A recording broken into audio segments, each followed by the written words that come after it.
Weather update tayo mga kapatid sa mga bibiyahe ngayong Labor Day weekend. Maghanda at mag-ingat pa rin po tayo sa matinding init at alinsangan ng panahon na dulot pa rin itong tinatawag nating easterlies na umiiral po sa malaking bahagi ng ating bansa. Pero maliban dyan, meron po tayong tinatawag na easterly wave o yung salubungan ng hangin natin sa loob ng ating easterlies na siya pong nagdadala ng mga pag-ulan sa ilang bahagi naman ng ating bansa.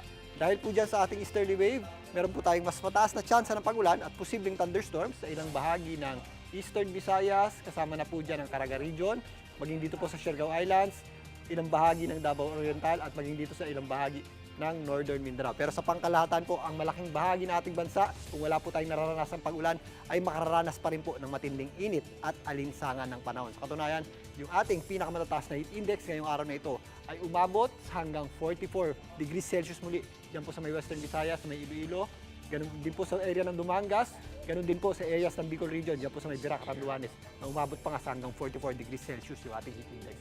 Samantalang sa may Iba Zambales naman, Central Luzon at Calabarzon area, sa may Cavite, nasa 43 degrees Celsius yung ating heat index. Again, ito pong mga heat index na ito ay nasa danger level o mapanganib na level ng heat index na kung saan possible po tayong makaranas ng madaling pagkahapo o pagkapagod at possible din po yung ating heat stroke. Kaya sa mga lalabas ng bahay at bibiyahe nga ngayong long weekend, ugalin po natin ang pagdadala ng tubig at umiwas po tayo sa direktang init ng araw o sumilong po tayo, lalong-lalo na kapag tanghali. Bukas, yung ating aasahang pinakamataas na heat index ay posible po muling pumalo sa hanggang 43 degrees Celsius diyan po sa may area ng Pangasinan, sa Ilocos Region, sa may Cagayan naman, nasa 42 degrees Celsius pumulian.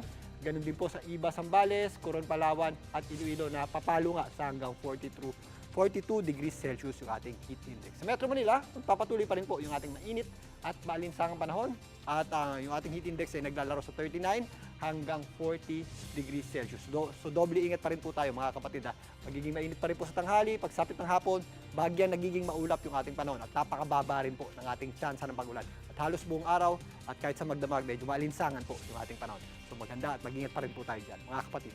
At yan muna ang latest sa ating lagi ng panahon. Muli ako po ang inyong weather frontliner, Alvin Puran, na lagi may panahon para sa iyo. Mga kapatid, Julius Babaw po.